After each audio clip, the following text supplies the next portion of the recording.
ओम शांति। आज 11 अप्रैल 2022 की साकार मुरली। आज बाबा ने कहा, मीठे बच्चे, तुम्हारी बुद्धि में सारा दिन सर्विस के ही ख्यालात चलने चाहिए। तुम्हें सबका कल्याण करना है, क्योंकि तुम हो अंधों की लाठी। आज का प्रश्न, ऊंच पद पाने के लिए मुख्य कौन सी धारणा चाहिए? उत्तर, ऊंच पद तब मिलेगा जब अपनी कर्मेंद्रियों पर पूरा पूरा कंट्रोल होगा। अगर कर्मेंद्रियां बस नहीं, चलन ठीक नहीं, बहुत अधिक तमन्नाएं हैं, हवस अर्थात लालच है, तो ऊंच पद से वंचित हो जाएंगे। ऊंच पद पाना है तो माता पिता को पूरा फॉलो करो, कर्मेंद्रिय जीत बनो। गीत है, नयनहीन को राह दिखाओ प्रभु। ओम शांति।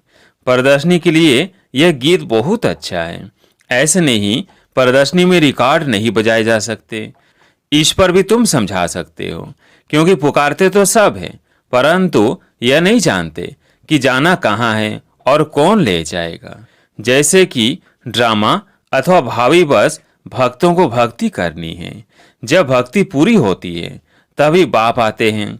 कितने दर दर भटकते हैं, मेले मलाखड़े लगते हैं, दिन प्रतिदिन वृद्धि को पाते जाते हैं।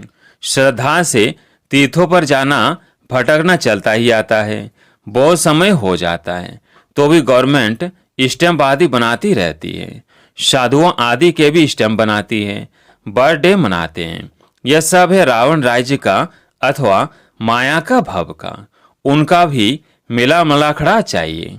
आधा कल्प से तुम रावण राज्य में भटकते रहे, अब बाबा आकर रावण राज्य से छुड़ाए राम राज्य में ले जाते हैं। दुनिया यह नहीं जानती कि आप ही पूज्य, आप ही पुजारी। यह महिमा किसकी है?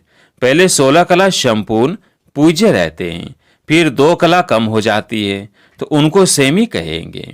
फूल पूज्य, फिर 2 कला कम होने से सेमी पूज्य कहेंगे।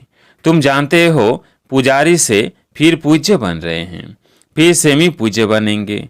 अब इस कलयुग के अंत में हमारा पुजारी पने का पाठ खत्म होता है। पूज्य बनाने लिए बाबा को आना पड़ता है। अब बाबा विश्व का मालिक बनाते हैं। विश्व तो यह भी है, वह भी होगी। वह मनुष्य बहुत थोड़े होते हैं। एक धर्म होता है, अनेक धर्म होने से भी हंगामा होता है। अब बाबा आया है लायक बनाने। जितना बाबा को याद करेंगे उतना अपना भी कल्याण करेंगे।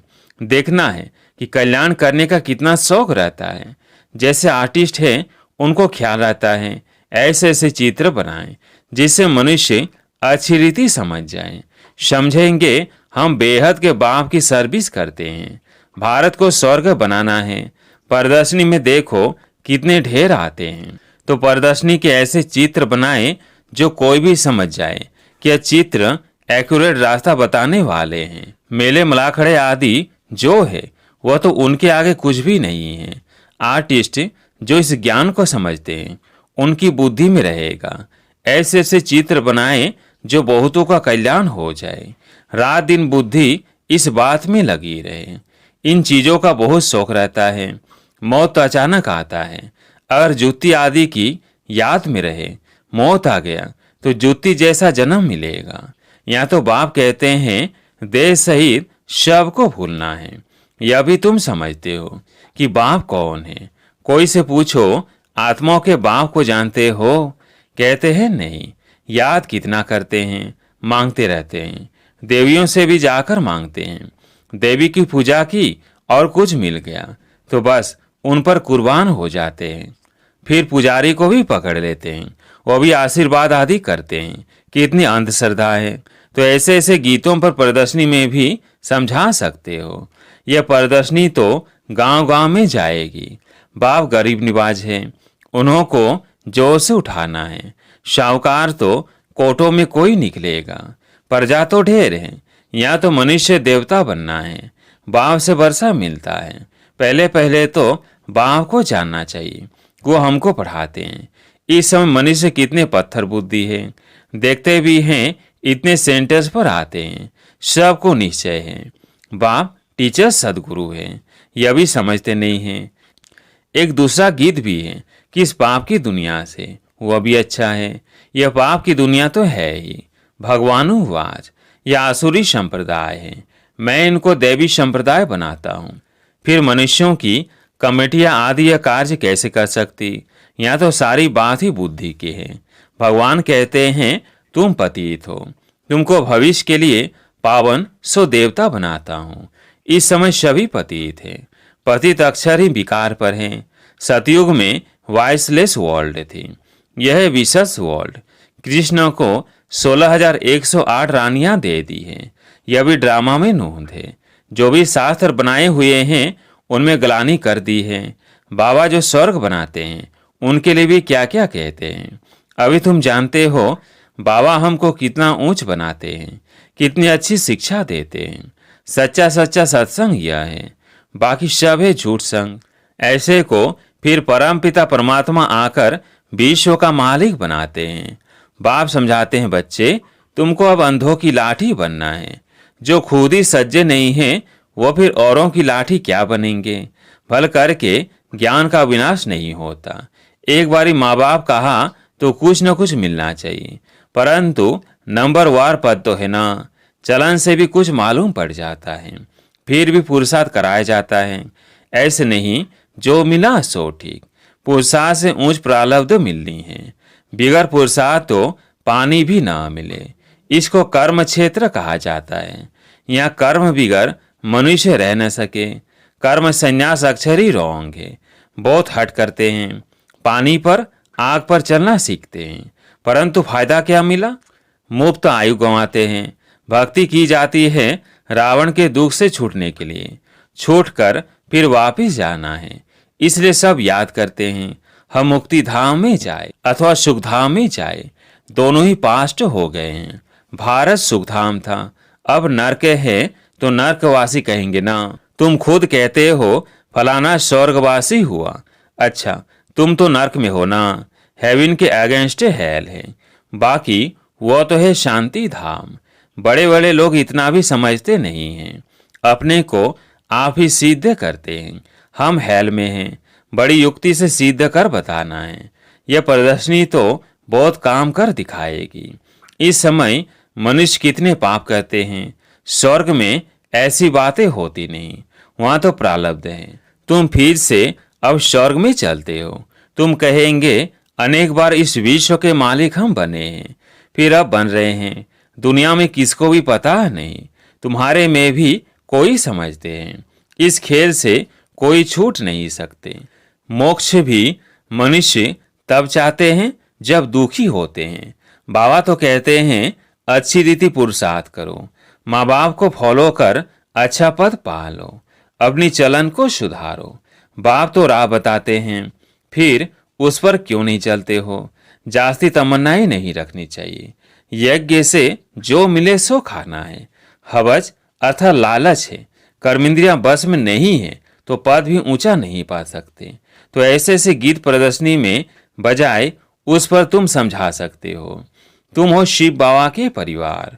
शिव बाबा के ऊपर तो कोई है नहीं और सब के ऊपर तो कोई न कोई निकलेंगे।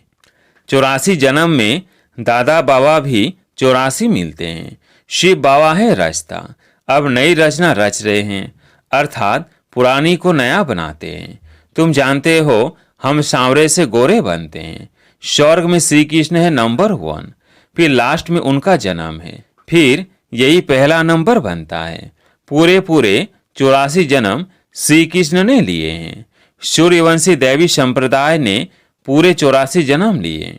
बाप कहते हैं जो श्री कृष्ण पहला नंबर था उनके ही अंतिम जन्म में प्रवेश कर फिर उनको श्री कृष्ण बनाता हूँ। अच्छा, मीठे मीठे सिकिलधे बच्चों प्रति माता पिता बाप दादा का याद प्यार और गुड मॉर्निंग। रूहानी बाप की रूहानी बच्चों को नमस्ते।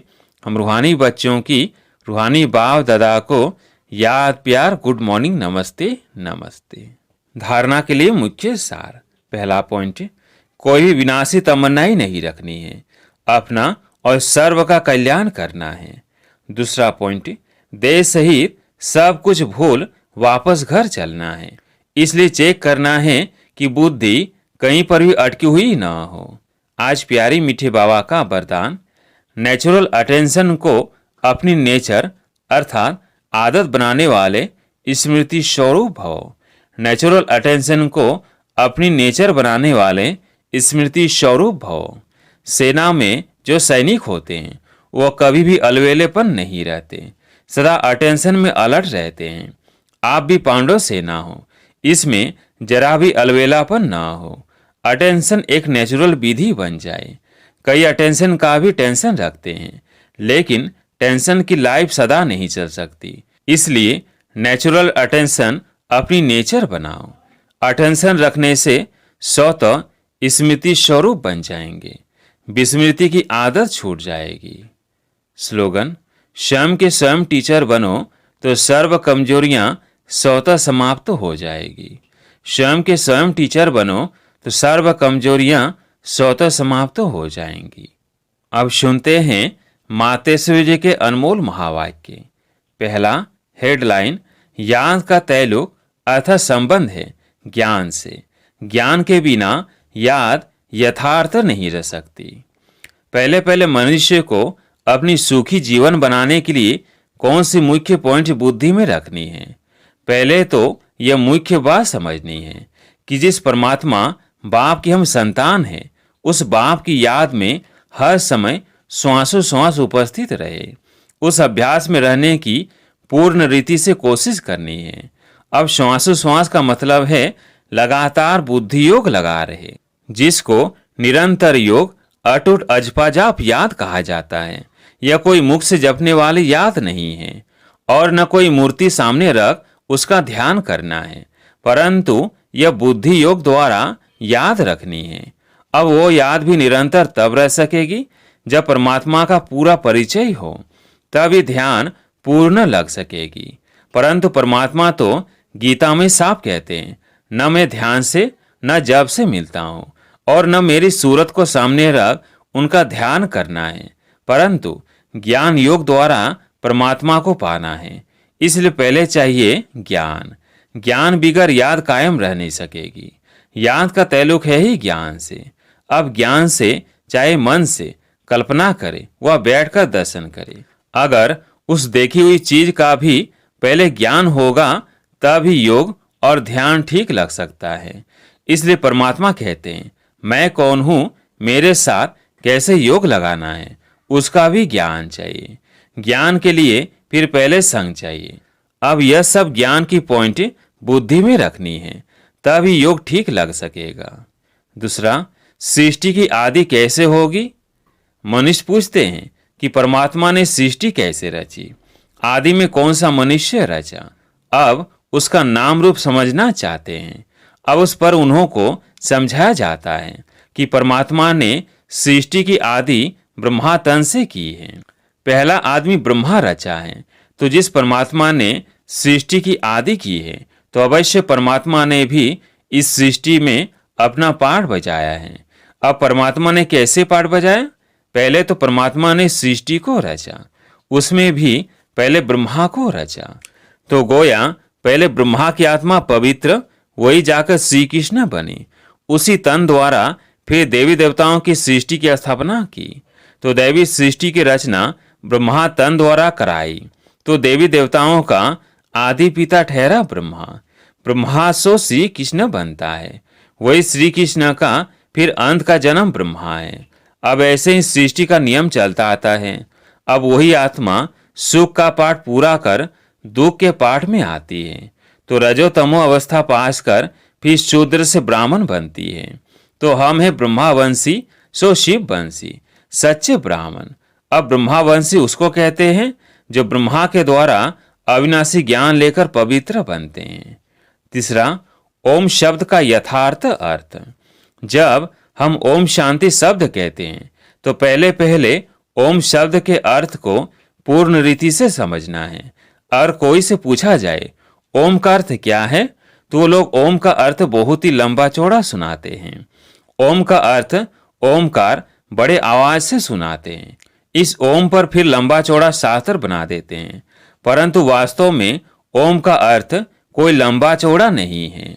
अपने को तो स्वयं परमात्मा ओम का अर्थ बहुत ही सरल और सहज समझाते हैं।